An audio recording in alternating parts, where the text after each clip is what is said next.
D'autres, une semaine avant, savez ce qu'ils font? Ils vont voir un charlatan. Ah, c'est aussi un pilier du mariage, parce qu'il faut protéger ce mariage. Hein?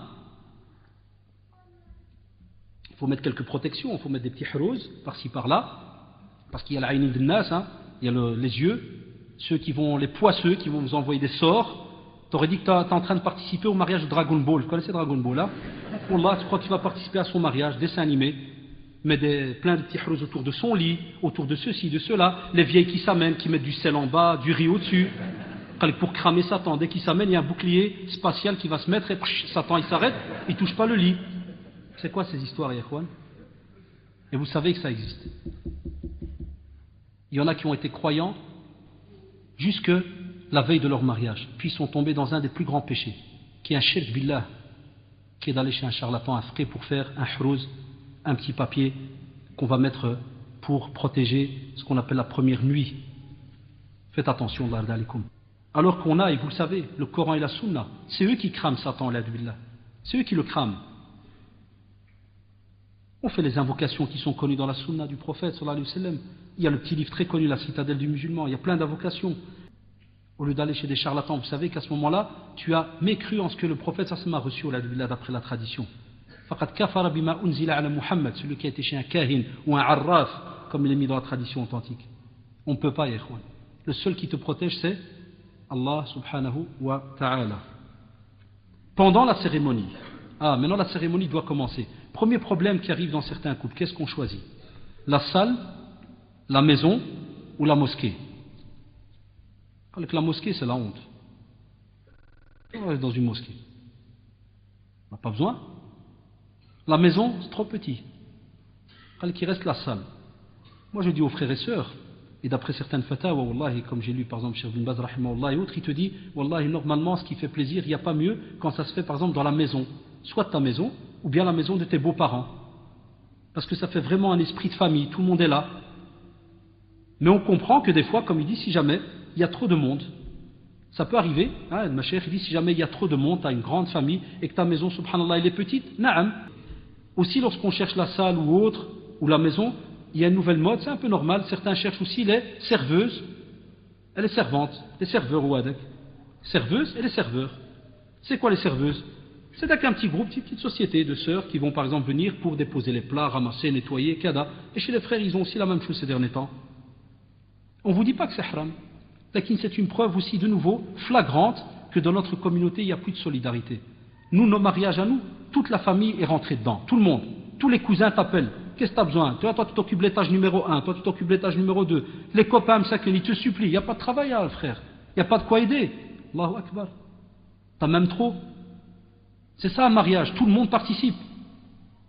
Là, on fait des mariages ces derniers temps de radins, de joie, de paresseux à crever. Personne ne doit bouger. Tout le monde est arros. Tout le monde est assis comme ça, tiré 3 pinces. Personne ne bouge. Même le serveur, il doit te lever la main pour te la laver. S'bah li ammi, al vidéo, yallah ghsel, farra, zid, verse. Alors, on ne participe pas avec nos familles. Pourquoi on n'aide pas dans nos familles? Et c'est ce qui a fait que maintenant tous ces nouveaux petits métiers apparaissent. Et là, ça casque. C'est de l'argent aussi tout cela. 7e point, le repas. C'est aussi un qui rentre dans le programme. Le repas, subhanallah, de nouveau, c'est le clou du programme. Certains arrivent à se battre à cause du repas. Soit on a des gens qui exagèrent trop. C'est-à-dire qu'ils vous font des fois 4 à 5 plats. 2-3 salades différentes. Et à la fin, que font les invités? Spécialement en Belgique. Parce que les meilleurs mariages, c'est au Maroc. Tu déposes un plat, tout part, même le plat. Et naam. Ici, c'est des mariages de petman. L'autre, il te fait un petit trou par là. L'autre, il prend une hummessa ou là, une noix. L'autre, il prend un cadavre, puis il te regarde. Puis quand tu dis, pourquoi tu ne manges pas? Poisson. Poisson, vieux. Tu crois qu'il va m'arnaquer avec son poulet à 2 francs, là? Poisson. Puis quand il dépose le poisson, ça, puis l'autre, il lui fait, attention, il y a encore paella et tout, pastella, je ne sais pas comment il l'appelle. Ah oui, il y a pastella. Draré, frêle. Et ça, je l'ai vu de mes yeux avec des jeunes, hein.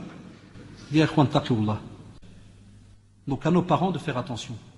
Parce qu'il y a une petite polémique des fois entre les parents et les jeunes. Les parents, ils ont peur que les invités vont dire, regarde moi c'est radin, ils ont mis que un plat. Comme que ces derniers temps, wallahi, avec un bon plat de viande, tu manges, quand tu mets 7 ou 8 à une table, il y a assez ou pas? Santaqiullah, il y a assez. Et on sait que, et ça c'est des proches qui travaillent à Bruxelles Propreté, ils me l'ont dit. Ils m'ont dit des fois quand ils viennent prendre des poubelles près de certaines salles de fête, il y a des sacs entiers, c'est vrai ou pas les frères, il y en a qui travaillent là-dedans. Il y a des sacs entiers de nourriture, de pain, de viande, des sacs entiers. Le frère il me dit purée, on ammar, on se dit qu'ils n'ont rien mangé ceux-là. Qu'est-ce qu'il y a eu ici? Tout est dans la poubelle. On sera questionné ou pas? Wallahi qu'on sera questionné. Et non, on sera questionné là-dessus. Donc faites attention. Ah, maintenant on va arriver à l'ambiance. Ah, il faut. Certains doivent choisir qui va mettre de l'ambiance. Une des modes répandues, c'est la mode qu'on appelle les DJ. Et ça, j'ai été dégoûté, mais à la kulli hal, qu'on retrouve soit chez des hommes, soit des DJ chez les femmes. DJ, celui-là qui va s'occuper de table de mixage, musique. Il va se faire alik. C'est-à-dire qu'il va auto-inviter Shaitan à ton mariage, même si tu ne l'as pas invité. C'est lui qui va lui dire marhaba, c'est moi qui t'invite. Tu viens à mon nom, tu montes ta carte, tu n'as pas besoin, tu rentres. C'est moi qui te dis marhaba avec. Personne ne va te parler, ils ont besoin de moi. Sans moi, le mariage, il est nul. Il sera mort. Et Shaitan s'auto-invite, il rentre. Et il qassar avec vous jusqu'à la fin. C'est même lui qui fait les doigts à la fin et tout. Certains s'appellent DJ Mohammed, DJ Momo. Je lui dirai à ce frère, taqillah, change de nom. Appelle-toi Toto, Lakhroto, appelle-toi ce que tu veux, mais ne salis pas le nom du prophète sallallahu alayhi wa sallam. Ne salis pas le nom du prophète sallallahu alayhi wa sallam. Et naam. DJ Fatih, alias Fatima, pour les intimes. Ne salis pas le nom de Fatima radiallahu anha. Ne salis aucun nom qui est, alhamdoulilah, aimé par Allah et son prophète. Ne salue personne. Donne-toi un nom de tordu comme tu veux. Wallah, choisis ce que tu veux, tu es libre. Mais laisse tomber le nom du prophète, sallallahu alayhi wa sallam, le nom de Sahaba et ainsi de suite. Et de la famille du prophète, laisse, ne touche pas à cela. Sans compter les nouvelles modes qui est, je ne rentre pas dans, je vous en passe les détails. Hein? On vous dit à ce moment-là qu'ils ont ce qu'on appelle la soirée, les partager en 3 ou 4 parties. Il y a d'abord la partie arabe, avec Rai, et puis la partie R&B, parce qu'il faut aussi un peu d'R&B, de soul. Il faut un peu bouger les gars, vous avez l'air trop morts, trop mous.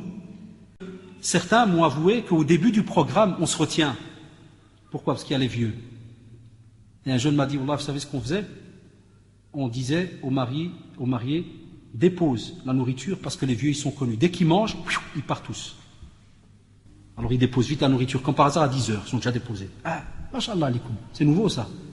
Ah, d'après le gars, il dit à cette drôle quand il passe entre les tables, et les gars, la soirée elle commence, hein, patientez, hein. Mangez mais patientez. Ça aussi c'est grave. Je ne vous parle même pas de la prière, vous avez remarqué. Il y en a qui arrivent à la salle à 8h du soir. Pas de prière. Jusqu'au cortège, on va y arriver à 5h du matin. Ni maghrib, ni isha, ni fjr. Puis les se disent à la fin, Wallah ibarak, hein, qu'Allah il te protège, hein. Ouais, invoque seulement. Pour cette deuxième partie, certains invitent spécialement ce qu'on appelle des flambeurs. Les drôles qui m'ont dit ça, ils invitent des flambeurs, ça veut dire des drôles qui vont mettre l'ambiance, qui feinteur, kada et tout. Ceux qui sont très rapides à l'acheter, dès qu'ils entendent le premier son de musique, ils se lèvent, ils sont déjà debout. Et pire encore, quand on vous dit que des fois, la sœur arrive, elle va avoir son petit voile, hein, sur le porte-manteau, dans la salle, et puis elle va s'asseoir, elle va faire la folle, la djanga, s'attacher au plafond, puis quand elle termine, les sœurs, salam alaikum, puis elle remet son petit voile et elle sort. Allahu Akbar. Oula. D'où ça vient ça? D'où ça vient cette nouvelle mode? Je ne vais pas vous refaire un cours sur le voile. Le voile, wallah, il a une spécificité, mais c'est incroyable, hein? Ça te suit de A à Z. Pas que donc dès que tu arrives à la salle, c'est fini, c'est plus la voilée, Allah aoun. Non. Les savants, comme par exemple Cheikh Al-Fawzan, Hafidahullah, il a donné une fatwa spécialement, par exemple, il a été questionné sur la danse. Et Hafidahullah, il a dit quand ça reste vraiment, donc c'est halal, il a dit il n'y a pas de problème, mais quand ça reste vraiment dans des limites, mais vraiment, quand tu lis la fatwa, tu sens qu'ils sont là, et même Cheikh Al-Uthaymi, rahimahullah, regardez, il dit dans une fatwa, il dit, j'ai dit oui au début, et après ce qu'on m'a raconté par après, qu'est-ce qui se passe dans certaines fêtes, je préfère retirer ma fatwa. Allahu Akbar.